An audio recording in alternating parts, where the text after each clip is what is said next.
गांव में मोहन की इकलौती चिकन बिरयानी की दुकान थी। मोहन अपने हाथों से चिकन बिरयानी बनाकर बेचता था। गांव भर में उसकी इकलौती चिकन बिरयानी की दुकान होने का उसको बड़ा फायदा होता था। उसकी दुकान खूब अच्छी चलती थी। चिकन बिरयानी के लिए लोगों की भीड़ अक्सर उसकी दुकान में लगी रहती थी। बाबा, आज भी खूब भीड़ है अपनी दुकान पर। आज भी अच्छी खासी कमाई हो गई। लगता है लोगों को मेरे हाथ की बिरयानी कुछ ज्यादा ही पसंद आ रही है, तभी तो इतनी भीड़ है। वो इस सोच में ही था कि तभी एक औरत रमा उसकी दुकान पर आती है। नमस्ते मोहन भाई, कैसे हो? जरा मुझे 2 किलो बिरयानी पैक कर देना। नमस्ते रमा बहन, लेकिन मेरे पास तो अब केवल 1 किलो बिरयानी ही बची है। सारी बिरयानी तो बिक गई। अच्छा चलो ठीक है, तो फिर 1 किलो ही पैक कर दो। रमा पैसे देकर वहाँ से चली जाती है। फिर मोहन की नजर अपनी मुर्गियों पर जाती है। उसकी सारी मुर्गियाँ खत्म हो चुकी होती हैं। मुर्गियाँ तो सारी खत्म हो चुकी हैं। अब मैं कल बिरयानी कैसे बनाऊंगा? एक काम करता हूँ, अभी भीमा भाई से मुर्गियाँ ले आता हूँ। अपनी दुकान बंद करके मोहन भीमा भाई के पास मुर्गियाँ लेने पहुँच जाता है। भीमा भाई, ये लीजिए 3000 रूपए और मुझे 10 मुर्गियाँ दे दो। मोहन भाई, अब 10 मुर्गियों के 3000 नहीं बल्कि 6000 लगेंगे। लेकिन भीमा भाई, मैं तो रोज इसी रेट पर आपसे मुर्गियाँ ले जाता हूँ, फिर आज 6000 कैसे? अरे भाई, क्योंकि मंडी में मुर्गियों के दाम बढ़ गए हैं, मुझे खुद इसी दाम पर मिली है। अब लेनी है तो लो, नहीं तो जाओ यहाँ से यार। अचानक से मुर्गियों के दाम डबल हो गए। अब मैं चिकन बिरयानी इतने कम दाम में कैसे बेचूंगा? मोहन भाई, जब मुर्गियों के दाम बढ़ गए हैं तो आप भी अपनी बिरयानी के दाम बढ़ा दो, इससे आपको कोई नुकसान नहीं होगा। बात तो आपकी सही है। अच्छा ऐसा करो, फिलहाल 6 मुर्गियां ही दे दो। मुर्गियां लेकर मोहन घर आता है और अगले दिन सुबह वो अपनी दुकान के बाहर एक बोर्ड लगा देता है जिस पर लिखा होता है कि चिकन बिरयानी अब 1 किलो 300 रुपए की मिलेगी। बिरयानी के नए दाम देखकर कोई भी ग्राहक मोहन की दुकान पर नहीं आया। देखते ही देखते शाम हो गई, लेकिन मोहन की आज बिल्कुल भी बिक्री नहीं हुई। ये क्या, आज तो बोनी तक भी नहीं हुई। अगर ऐसा ही चलता रहा तो मेरा तो बहुत नुकसान हो जाएगा। तभी रमा उसकी दुकान पर आई, लेकिन जैसे ही उसकी नजर बोर्ड पर पड़ी वो वापस जाने लगी। रमा बहन, आज बिना बिरयानी ले ही जा रही हो? मोहन भाई, आपने एकदम से बिरयानी के दाम बढ़ा दिए। अब इतनी महंगी बिरयानी खाना अपने बस के तो बाहर है। रमा बहन, मुर्गियों के दाम बढ़ गए, इसलिए मुझे भी दाम बढ़ाना पड़ा। इसमें मेरी क्या गलती? लेकिन मैं बिरयानी के लिए इतने पैसे खर्च नहीं कर सकती। इतना कहकर रमा वहाँ से चली गई। 3 दिन बीत गए, लेकिन मोहन की बिल्कुल भी बिक्री नहीं हुई।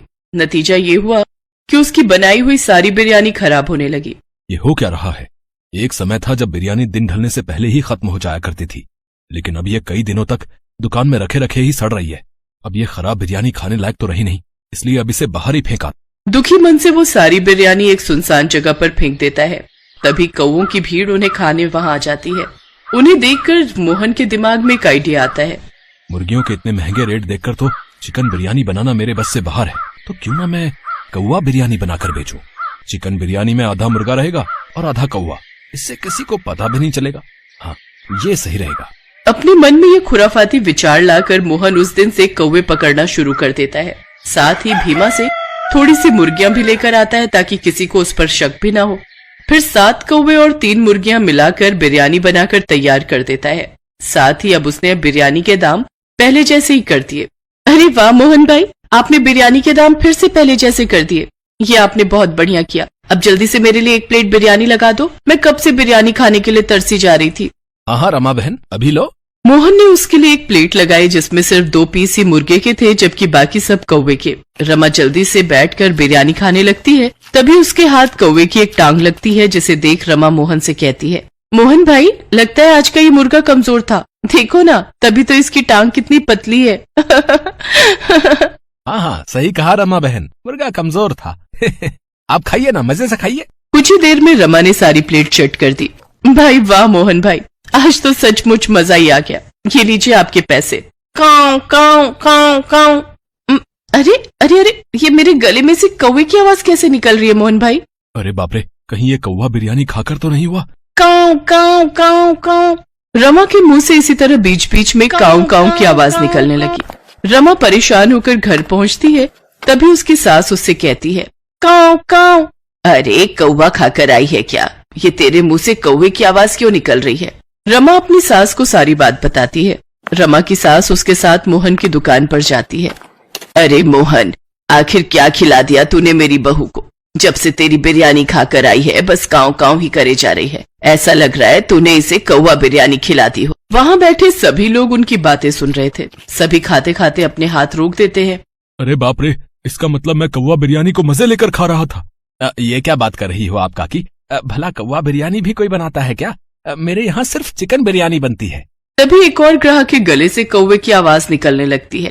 काऊ काऊ। मोहन भाई, काऊ काऊ, ये मेरे गले में से भी काऊ काऊ की आवाज क्यों निकल रही भैया? वहाँ जितने भी लोग बिरयानी खा रहे थे उन सभी के मुंह से कौवे की आवाज निकलने लगी। सभी गुस्से में मोहन को मारने जाते हैं। ये देख मोहन वहाँ से भाग जाता है।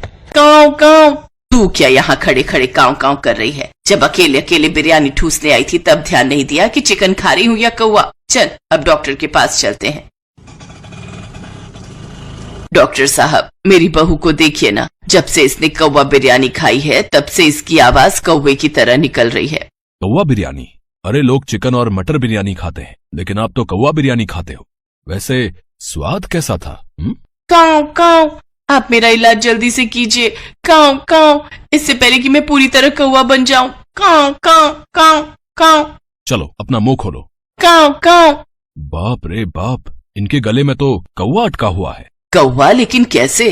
अब कौवा बिरयानी खाओगी तो कौवा ही अटकेगा ना। अब इसका सिर्फ एक ही इलाज है, मुझे इनका गला काटना पड़ेगा। पागल हो क्या? काऊ काऊ, गला काट दोगे तो मैं जिंदा कैसे बचूंगी? काऊ काऊ। वो तो काटना ही पड़ेगा, नहीं तो तुम ठीक कैसे होगी? डॉक्टर जेब से चाकू निकालता है, जिसे देख रमा वहाँ से भाग जाती है। उसकी सास भी उसके पीछे पीछे दौड़ती है।